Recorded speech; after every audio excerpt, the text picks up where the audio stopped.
then I had a full facelift, a lip lift, and then I've had a rhinoplasty, I've had a cheek lift where they cut the muscle and they place them up higher. Had my ass done twice, BBLs, 17 injections. How much do you think you spent in total on your surgeries? At this point, maybe like 300,000. Matteo Blanco est un Américain originaire de New York qui a dépensé plus de 300 000 $ et subi plus de 25 interventions esthétiques dans l'unique but de ressembler à un cyborg sexuel. What I describe myself as, sex cyborg. Implants, botox, lifting, côte brisée. I got my ribs broken inwards. Tout y est passé pour se rapprocher au maximum d'une poupée gonflable 2.0 ultra désirable. Pourtant, quand on regarde Matteo Blanco, on est loin de ressentir du désir. C'est même l'inverse qui se produit. On a un sentiment d'incompréhension totale et même de dégoût. La preuve, les commentaires négatifs et les insultes à son encontre se comptent par milliers. Mais ça n'a pas l'air de le décourager pour autant. Au contraire, Matteo Blanco est ravi du résultat. Il prévoit même d'autres interventions pour augmenter encore plus la taille de ses lèvres et de son cul. I want to go ahead and do my booty bigger because the bigger the better. Avec pour objectif de devenir encore plus beau et encore plus attirant. Alors on pourrait tout à fait penser qu'il est parfaitement cinglé, ou qu'il est l'aboutissement d'une génération perdue qui ne sait plus quoi faire pour exister. Mais quand on l'écoute attentivement en interview, non seulement il n'a pas du tout l'air cinglé, mais en plus, Matteo Cacao semble savoir exactement ce qu'il fait et pourquoi il le fait. This is my life, like this is what I have to deal with. Alors, quelle est la raison cachée de la terrifiante transformation de Matteo Blanco et qu'est-ce qui explique qu'en 2023, on voit de plus en plus de créatures de ce genre sur les réseaux?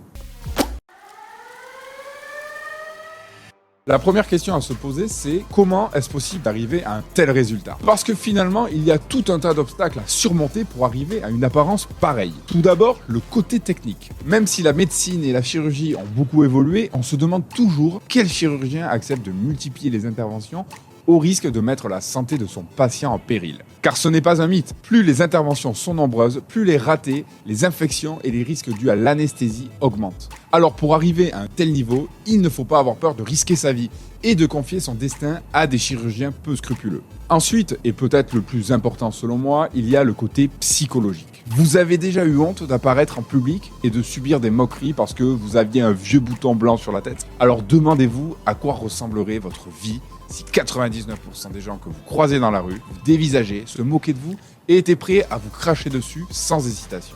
You have to have some sort of like ego to like actually be able to go out like this confidently and not feel like shit about yourself. Et bien sûr, ça, tous les jours. Mais c'est pas tout. Seriez-vous prêt sur le plan psychologique à altérer votre visage au point de ne plus vous reconnaître dans le miroir? Avoir votre identité changée à chaque coup de bistouri, sans oublier tous les pays auxquels vous n'auriez plus accès, ces villes où vous ne pourriez plus vous rendre sans risquer de vous prendre un coup de couteau dans le dos. So going to these places, do you ever find yourself in danger? I like negative attention. Et toutes ces religions qui vous condamneraient à l'enfer éternel pour avoir altéré votre nature à ce point-là. Donc finalement, avec tous ces obstacles, il y a peu de chances qu'on puisse voir quelqu'un arriver à ce niveau de transformation. Mais pourtant, Matteo Blanco est bien là, en chair et en botox, à se pavaner sur des rooftops et à faire des efforts démesurés pour articuler.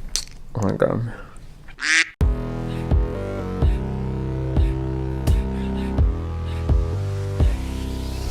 Le fétichisme est une excitation sexuelle causée par un contact visuel ou physique d'un objet, d'une partie du corps ou d'une situation particulière. Des fétichismes, il y en a de toutes les couleurs et pour tous les goûts. Ça peut être une excitation pour un uniforme, comme le fameux costume de l'infirmière, ou pour une matière, comme le latex par exemple. Et là, à 200% pour l'autre et pour donner du plaisir à l'autre. Mais ça peut aussi être pour une partie du corps, comme le nombril, c'est ce qu'on appelle le lombiphilie, le nez ou encore le plus connu, les pieds. Mais ça, ce sont des fétichismes plutôt soft, car il y a bien pire. Par exemple, les soupeurs ou croutonnards ont pour plaisir et excitation de manger de la nourriture imbibée de l'urine d'autrui, comme du pain volontairement abandonné dans des urinoirs publics. Non, vous êtes un croutonnard, monsieur. Oui, je vous jure, ça existe et c'est dégueulasse. Mais non, je ne suis pas un croutonnard, je sais même pas ce que c'est qu'un croutonnard, enfin. Si, tu es un croutonnard, tu croutonnes. Une autre de leurs pratiques consiste à boucher un urinoir afin qu'il se remplisse d'urine de plusieurs personnes, puis d'y submerger leur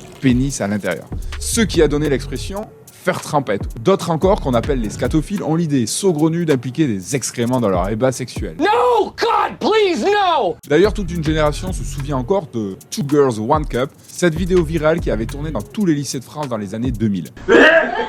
Un parfait exemple de scatophilie et de coprophilie. Mais parmi toutes ces déviances sexuelles, il y en a une qui nous concerne particulièrement aujourd'hui. C'est celle du fétichisme androïde. Le fétichisme androïde est une excitation à la vue ou au contact d'un être humain augmenté, qui serait mi-homme, mi-femme, mi-robot, mi-on ne sait pas trop quoi, mi-figue, mi-raisin. Et c'est là que notre héros du jour intervient. Car en ayant pris l'apparence d'une poupée cyborg 2.0, Matteo Blanco correspond exactement à ce type de fétichisme. Et un nombre croissant de fétichistes sont prêts à valider, payer et encourager les transformations de Matteo pour pouvoir assouvir leurs propres fantasmes. Some people don't understand that. It's like you're investing in yourself. You get a bigger clientele, more clientele. Donc dans une époque où les dérives de la chirurgie se multiplient et où le culte de l'apparence est roi, il n'y a plus aucune raison pour que Matteo Blanco se sente freiné dans sa transformation. Voilà pourquoi des spécimens de son genre sont de plus en plus présents sur les réseaux et pourquoi ils se sentent si précieux et si désirables. Mais attendez une minute, il y a 20 ans, personne n'avait ce type de fétichisme. Alors comment on en est arrivé à vouloir se taper des poupées cyborgs ?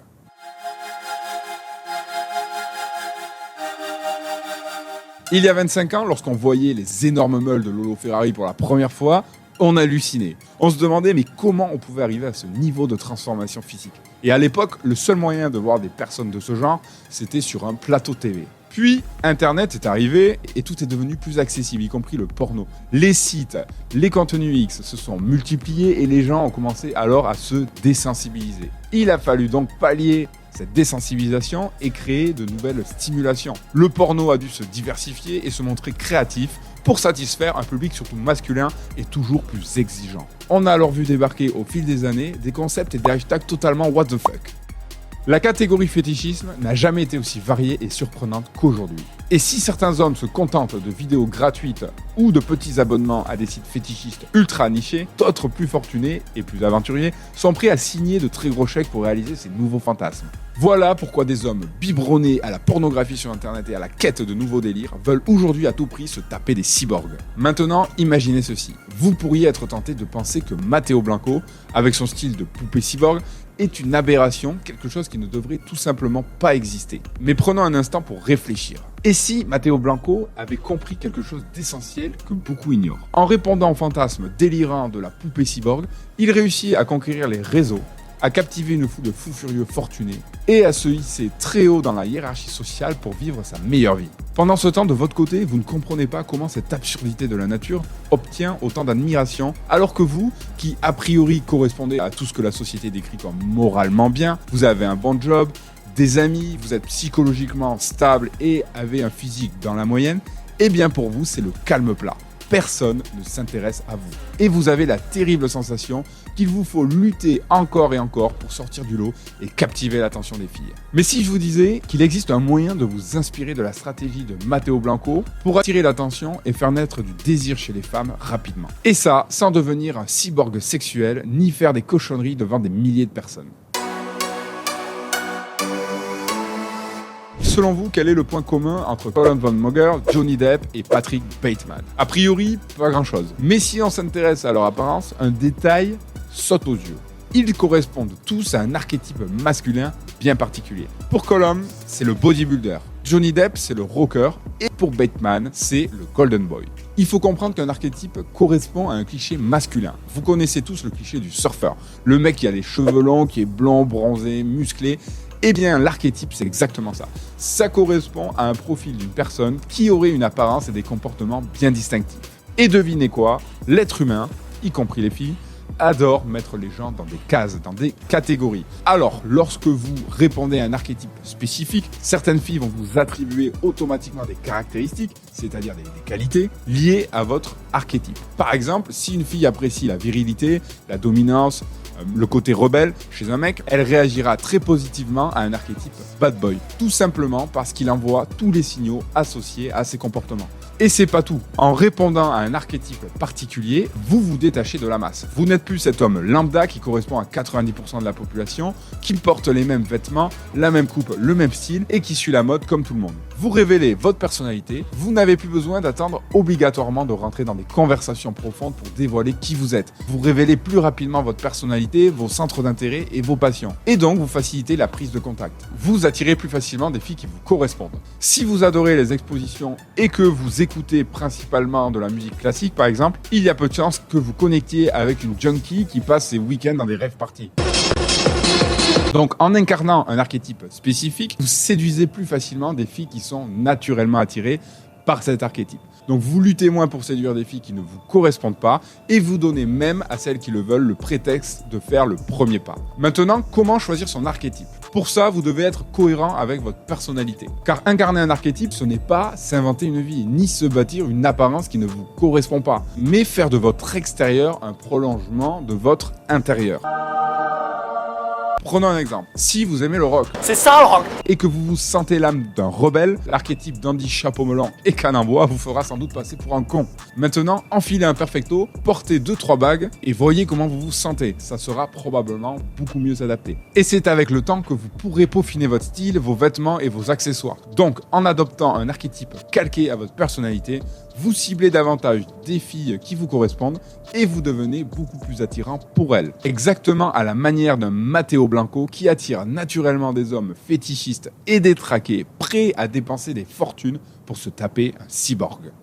Si vous voulez trouver plus facilement votre archétype, on développe tout ça dans notre gros programme de mentoring, le générateur de date. Maintenant, si vous n'êtes pas encore prêt à rejoindre notre programme phare, mais que vous voulez quand même être capable d'attirer davantage de filles, de devenir meilleur et de comprendre tout ce qui se passe dans une dynamique de séduction, alors vous pouvez rejoindre ma lettre privée, gratuite, que j'envoie tous les lundis, et dans laquelle je donne des conseils précis, des anecdotes, des recommandations qui vont réellement vous faire progresser en séduction. Cliquez sur le lien qui s'affiche à l'écran ou qui se trouve dans la description pour vous inscrire. On se retrouve bientôt sur YouTube.